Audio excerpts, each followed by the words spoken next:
అఖండ 2 cinema విడుదల వాయిదా మీద అటు మెయిన్ స్ట్రీమ్ మీడియాలోనూ ఇటు సోషల్ మీడియాలోనూ పెద్ద ఎత్తున కథనాలు వస్తున్నటువంటి నేపథ్యంలో వాటి మీద ప్రముఖ నిర్మాత అయినటువంటి సురేష్ బాబు ఆయన అసహనం వ్యక్తం చేశారు.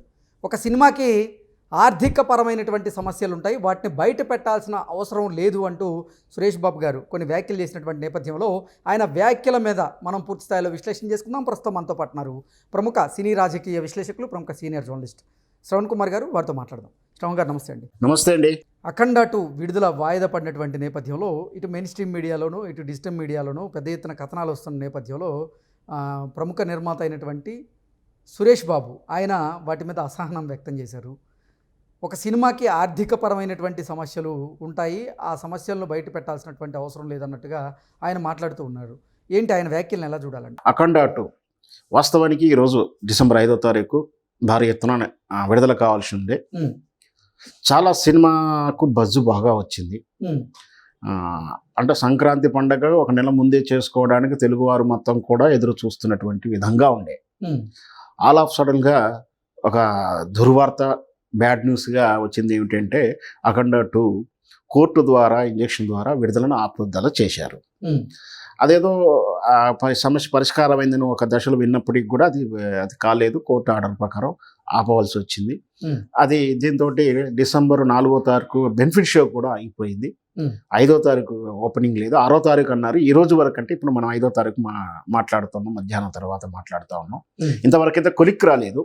అంటే ఒక సమస్య అంటే బయట ఏదో చిన్న చిన్న సమస్యలు, బయట ఫైనాన్షియల్ సమస్యలు ఎట్లాంటివి ఏవో పరిష్కారం అయింది. కానీ ఏదైతే మెయిన్ కేసుగా ఉన్నటువంటి ఎరోస్ అనే కంపెనీ యొక్క కేసు విషయం ఇంకా సంప్రదింపులు జరుగుతూ ఉన్నాయి. ఇది వాస్తవ పరిస్థితి.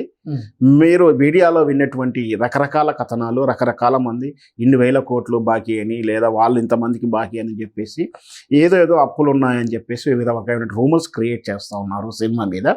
అది మంచి పద్ధతి కాదు. ఏదైనా ఉంటే మేము మాట్లాడుతామంటూ ఇండస్ట్రీ తరపు నుంచి బాగా ప్రొడ్యూసర్ అయినటువంటి సురేష్ బాబు గారు మాట్లాడడం జరిగింది. అంటే ఒక సినిమా విడుదల ఆగిపోవడానికి కారణము రకరకాల కారణాలు ఉంటాయి. దాని మీద ఇటువంటి వార్తల్ని, కథనాలని ప్రచారం చేయడం మంచిది కాదు, మంచి వాతావరణం కూడా కాదు అంటూ ఆయన అసంతృప్తి వ్యక్తం చేశారు కదా. అవును, ఎందుకంటే సినిమా ఆగిపోతే అది నేను ముందు చెప్తున్నా 24 క్రాఫ్ట్లో సుమారు ప్రత్యక్షంగా పరోక్షంగా 200 నుంచి 300 కుటుంబాలు ఈజీగా బ్రతుకుతాయి.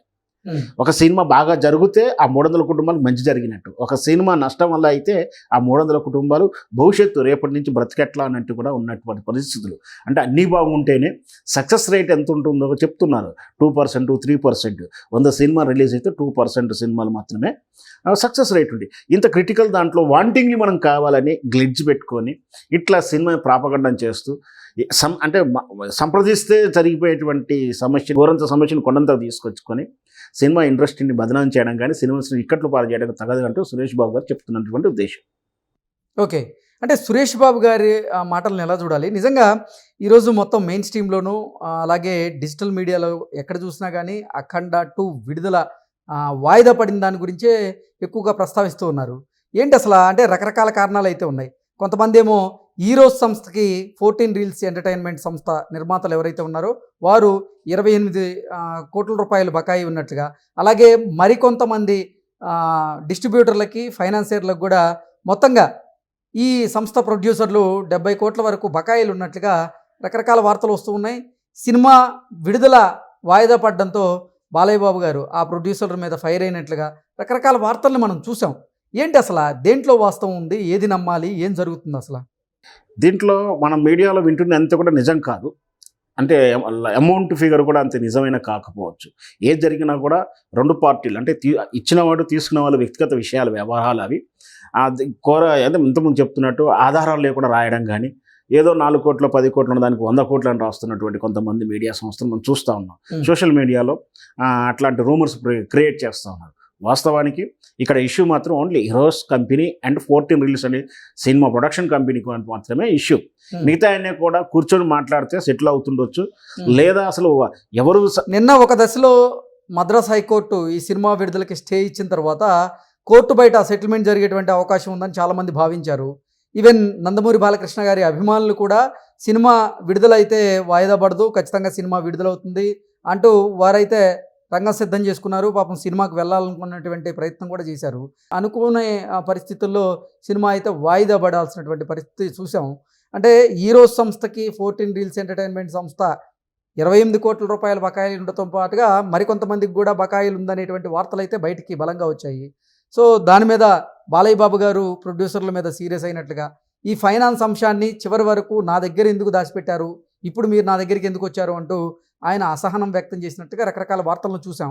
ఏంటి అసలు ఎలా చూడాలంటారు? వాస్తవానికి ఇక్కడ సినిమా హీరో తన ఒక జాబ్ హోల్డర్, అంటే ఒక సినిమా ఆయన ఇంతో అంత కూలీ రెమ్యునరేషన్ తీసుకొని సినిమాకి పనిచేస్తాడు. ఆ సినిమా ప్రొడ్యూసర్ యొక్క వ్యక్తిగత లావాదేవీల గురించి అసలు బాధ్యం చేయకూడదు మనం. ఎగ్జాక్ట్. ఎందుకంటే ఒక నటుడు ఆయన నటించాడు, ఆయన ఏదో రెమ్యునరేషన్ అదేదో తీసుకున్నాడు. ఆ సినిమా తాలూకు కంపెనీ అంటారు సినిమా పరిభాషలో, ప్రొడక్షన్ కంపెనీ లేదా ప్రొడ్యూసరు, బ్యానరు, ఈ కంపెనీ వాళ్ళ యొక్క వ్యక్తిగత వివరాల్లో కానీ వాళ్ళ లావాదేవీలతో ఈయనకు సంబంధం లేదు. ఎవరికైనా బాకీ ఉన్నప్పుడు ఈయన కట్టాల్సిన అవసరం లేదు. అంటే ఇప్పుడు ఒక నటుడిగా ఈయన చెల్లించాల్సిన అవసరం లేదు. కానీ పెద్ద సినిమా అన్నప్పుడు ఒక 300 కోట్లు 500 1000 కోట్ల సినిమా ప్రాజెక్ట్ ఇది, 200 కుటుంబాలు బతికేటువంటి ప్రాజెక్ట్ ఉన్నప్పుడు, పెద్ద సినిమా అవుతున్నప్పుడు కొంచెం ఒళ్ళు దగ్గర పెట్టుకొని వ్యవహరించాల్సినటువంటి ఆ నిర్మాతలు అంటే వాళ్ళు కొంచెం నడుస్తుంది కదా, మనం ఎవరిని ఏం ప్రశ్నించాలని అనుకున్నారు, లేకపోతే సమస్యను చిన్నగా ఊహించుకొని తెగిన దాకా లాగారు వాళ్ళు. అంటే వాళ్ళు కూడా మొయ్యలేనంత బరువుకు వెళ్ళిపోయారు. ఉన్న పలంగా చాలా అమౌంట్ కట్టాల్సి వస్తుంది అని కూడా అడుగుతున్నారు. అంటే జస్ట్ అంటే లిక్విడ్ అమౌంట్ అప్పటికప్పుడు 70 కోట్లకు పైగా అవసరమైంది అంటే అది చెల్లించాలంటే అప్పుడు భారంగా అనిపిస్తుంది ఖచ్చితంగా. ఇంకొకటి ఏంటంటే సినిమా ఫైనాన్స్ విషయంలో ఇంట్రెస్ట్లు చాలా అధికంగా ఉంటాయి. మనం సాధారణంగా బ్యాంకు నుంచి అయితే 1.8 పర్ యానం ఏదో తీసుకుంటుంటాం, 18% లెక్క. లేదు అంటే 2%, ఇంకా అంటే మన ఊర్లలో 3% తీసుకుంటారు. కానీ సినిమా అనేది 10 రూపీస్ 15 రూపీస్% ఏమంటే తీసుకుంటారు. అది చూస్తున్నాగానే 3 నెలలకు 6 నెలలకు తడిచి మోపడవుతుంటుంది. అట్లాంటి వాళ్ళు అంటే ఆ సినిమా అంత ఇంట్రెస్ట్ భరించే వాళ్ళే తీసుకుంటారు. అవి వసూలు చేసేటువంటి కెపాసిటీ ఉన్న వాళ్ళే ఇస్తూ ఉంటారు. ఎక్కడో సమస్య వచ్చినప్పుడు ఇట్లాంటి లీగల్ సమస్యలు వెరుకుతూ ఉంటారు. ఈ సమస్యలు చాలాసార్లు మనం చాలా వరకు విన్నాం. చాలా ఇప్పుడు పేర్లు ప్రస్తావించే అవసరం లేదు, కోర్టు దాకా వెళ్ళడం కానీ, సెటిల్మెంట్స్ చేసుకున్నారు, గుండాల దగ్గర రౌడీల దగ్గర పోయి కూడా సెటిల్ చేసుకునే వార్తలు కూడా విన్నాం. సో ఇంత పెద్ద కంపెనీ ఒక స్టార్ ప్రొడ్యూసర్తో స్టార్ హీరోతో చేస్తున్నప్పుడు అంత నెగ్లెక్ట్గా వ్యవహరించడం అనేది నిజంగా తప్పిదం. అది బాలకృష్ణ గారి ముందుగా చూసుకోకపోవడం కూడా ఆయనది కూడా కొంచెం అంటే చూడాల్సిన అవసరం కూడా లేదు. కానీ సినిమా అది బాలకృష్ణ గారి బాధ్యత కాదు. కాకపోతే అభిమానులు దృష్టిలో పెట్టుకొని సినిమా విడుదల వాయిదా పడిన నేపథ్యంలో అభిమానులు ఎక్కడ అసహనానికి లోనవుతారని ఆయనే ఇంకా బాధ్యతతో వ్యవహరించారు. తీసుకోవాల్సింది. ఎందుకంటే ఆల్రెడీ టికెట్లు అమ్ముడుపోయి అమ్మేశారు. అంటే ప్రీమియర్ షోకి మనకు తెలుసు, బెనిఫిట్ షోకు 600 రూపాయలు పెట్టి బ్లాక్లో కొనేటువంటి అభిమానులు ఉంటారు. మనం చూసాం అఫీషియల్గానే ఒక ఎమ్మెల్యే 5 లక్షలు పెట్టి కొన్నాడు. ఇట్లాంటి సామాన్య సగటులు ఇబ్బంది పడుతూ ఉంటారు. సినిమా అన్నప్పుడే అభిమానులు చాలామందికి ఎంతో శ్రమించి దూర ప్రాంతం నుంచి వచ్చి మిడ్ నైట్ సినిమాలు చూస్తానికి బైక్ల మీద వచ్చో ఈవెంట్ల మీద వచ్చిన వాళ్ళు ఇబ్బంది పడేది కూడా మనం చూసాం. అంటే అభిమానులని ఇబ్బంది పెట్టకుండా ఉండడానికి ఆయన కొంచెం ఇన్వాల్వ్మెంట్ అయినారు. ఆయనకు వ్యక్తిగతంగా కూడా భోలాశంకర్ అని పేరుంది. అంతంత మాత్రాన ఈ బాకీ మొత్తం 14 రీల్స్ బాకీ మొత్తం ఆయన చెల్లించాలని అంటే భాగ్యం కాదు. బట్ పెద్ద మనిషిగా ఉండి వాళ్ళకి వీళ్ళకి ఏదైనా మధ్యవర్తిత్వంగా సెటిల్ చేసే అవకాశం ఉంటుండొచ్చు. బహుశా ఈరోజు రేపు మళ్ళీ మంచి వార్త వింటామని నేను ఎక్స్పెక్ట్ చేస్తాను. ఓకే అండి, థ్యాంక్ యూ సో మచ్.